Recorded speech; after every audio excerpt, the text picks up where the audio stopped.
Happy New Year. May the harsh polar winter that's been dogging us since December give us a break now that it's January. May those places that are still struggling to recover both from the storms of this past week and from last year's hurricanes and wildfires find the necessary resources to repair their infrastructures and replace all that has been lost. May there be a fresh outbreak of peace on earth where there has been so much rancor and rudeness and violence and warfare this past year. May the troubles that we've witnessed this past year in Washington, D.C., as our politicians try to get things done for the good of our country, with all their stalemates and all their partisan divisiveness, be behind us now and not be continued into this new year. May our New Year's resolutions hold strong, and may our efforts flourish with health and grace and goodwill, and may we find hopefulness and helpfulness and renewed energy for the tasks that are ahead. That's my prayer for all of us on this new year. And I'm sure that those wise men from the east who followed the star to Bethlehem had similarly hopeful, peaceful intentions as they made their journey to worship the newborn King of the Jews. Their gifts of gold and frankincense and myrrh should serve that young family well as they get started, don't you think? And may Jesus and Mary and Joseph flourish with good health, with good fortune, with goodwill, right? Now, it didn't work out that way for the Holy Family. According to Matthew's Gospel, no sooner are the Magi safely off stage, headed for their homes, we meet a monster. King Herod, in a fit of furious rage, sent his soldiers to kill all the male children in Bethlehem and in all that region who were 2 years old and younger. What a horrible way to end the Christmas story. A massacre of children ordered by the ruling power, carried out by his armies. The slaughter of the innocents, mere babies and toddlers, was triggered by the visit of the wise men to worship Jesus. Now that doesn't show up on our Hallmark cards, do they? You may remember from my sermon last month about the wise men that Magi is the official Greek term for those three kings of Orient are, right, that we sing about. The Magi were those wealthy, wise travelers from the east who followed a star. After that sermon in December, Reverend Bob Case took me aside to say, regarding that song, "We three kings of Orient are," he said, we don't really know how many there were, nor that they were actually royalty, and they certainly were not Orientals. So 3 strikes against that tradition. But frankly, scholars point out that Zoroastrian astrologers from ancient Persia are the models for these wise men. But it is as kings that they are most often depicted by Hallmark cards and by our Christmas carols. Magi, majesty. The 3 wise men, traditionally called Gaspar, Melchior, and Balthazar, don't look very threatening if you look at them among our poinsettias here. The fact that the Magi, according to Matthew's Gospel, stirred up a whole bunch of trouble for Jesus and left in their wake a tragic sequence of bloodshed and brutality is underplayed in our much more sensitive and sentimental Christmas season.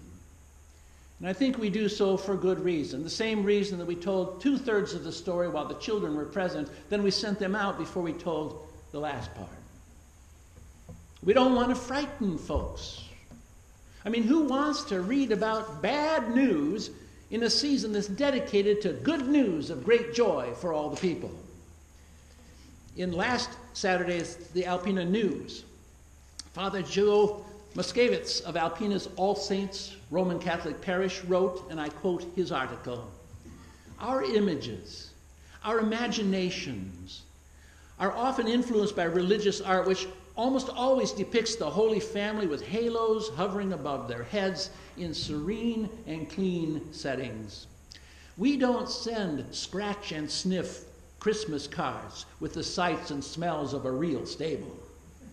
We don't think of Jesus, Mary, and Joseph as being looked down upon as homeless people or as immigrants as they fled to Egypt to escape threat to their family. Herod's jealousy and his wanting the newborn king, whoever that was, to be killed and rid of, or having to live under a foreign occupation force, the Romans, when they finally returned from Egypt to settle in Nazareth. No, the Holy Family didn't live a picture-perfect existence. Joseph, Mary, and Jesus experienced real problems, just like the rest of us. Their holiness didn't take away the trials and tribulations of life. No, their holiness, their love of God, their faith and trust in God, their love and trust in one another carried them through those very trials and tribulations. Unquote. Father Joe reminds us there is another king in this story as told by Matthew. Besides the Magi and besides Jesus, who is the newborn king of the Jews, there is that reigning king of the Jews whose picture does not appear on our Christmas cards, a king whose name is forever associated with terrorism and the slaughter of innocents. Someone we should think like Adolf Hitler or Osama bin Laden or Saddam Hussein. Of course, I'm talking about Herod, one of the Middle East's most successful and most cruel of governors. He's the one I refer to in my sermon title as a monster. King Herod, known by historians as Herod the Great, and he certainly thought of himself as great.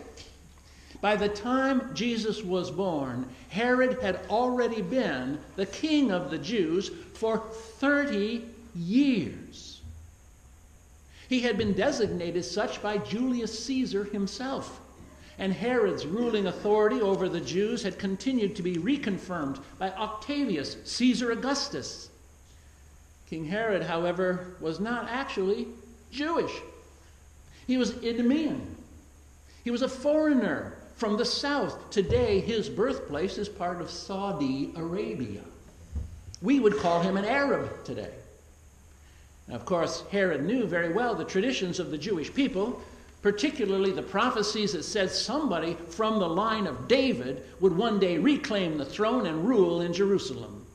And Herod also knew many Jews, because they saw themselves as the chosen people, were offended that he was not a blood descendant of Jacob. As a parallel, I'd like you to imagine if a Palestinian were to be elected prime minister in Israel today. The Orthodox Jews would have a fit. Benjamin Netanyahu's army would probably blow them away. And the Israeli military would clamp down on those Palestinians even harder than they do now. Well, such was the resentment toward Herod in his day. The Romans had appointed an Arab foreigner to serve as the king of the Jews. And they were not going to settle for that. Why would the Romans do that? Why would they choose somebody like Herod? Well, apart from the fact that the Herod family was one of the richest in the Middle East, which, like the bin Ladens of Saudi Arabia or the billionaires elsewhere in our world, carries a lot of weight even today. There was also Herod's love of all things Roman. King Herod built aqueducts to bring the water from Mount Hermon down to Jerusalem and environs. He built whole cities on Greco-Roman grids. He built them in Hellenistic style. He built them with Roman baths and pagan temples and theaters and so forth. You felt like you were in a little bit of Rome away from home. His greatest fame in the ancient world was, like our own president, that he was a builder. He was a developer of huge public projects, like the temple in Jerusalem that he built. It took him his whole 30 years to get it built, but he got it done. And that desert fortress of Masada, down by the Dead Sea, and the Mediterranean resort city of Caesarea. It didn't have a golf course, but it had the only deep water seaport for Israel. It had a horse racing stadium. It had a Colosseum theater that is still standing. Herod named Israel's newest city, the resort city, in honor of Caesar, his patron. It's Caesarea. And what's more, the Magi, these wise men from the east, they represented the enemies of Rome. You see, immediately to the east of Palestine was Parthia. Parthia was the only unconquered kingdom in the ancient world that had defeated the Roman legions. And not once, but twice. King Herod had been placed on the throne in Jerusalem precisely to serve as a buffer state, to keep those eastern powers out. Herod's known ruthlessness and his military prowess was useful to the Romans to keep those invading eastern states at bay. Now, Parthia covers the territories today we call Jordan, Syria, and Iraq. These Magi intruders were most likely from Baghdad. And further to the east were the wise men of Tehran, the ancient Persians, what we today call Iran. Now, can you imagine, not cute little kids dressed up like we have in our king costumes or our Christmas pageants, but imagine bearded ayatollahs entering modern-day Israel to meet not with Netanyahu, no, but with an alternative government to the one that's in power? Maybe it'd be like meeting with the Palestinian Authority down in Jericho or meeting with Hamas in Gaza. That's what's going on in this story. If you think there's a ruckus in the streets of Israel right now, following our president's decision to move the embassy from Tel Aviv to Old Jerusalem, can you imagine why Herod the king, as Matthew tells us, was troubled, and all of Jerusalem with him when these wise men from the east came there looking for the new king? If they were from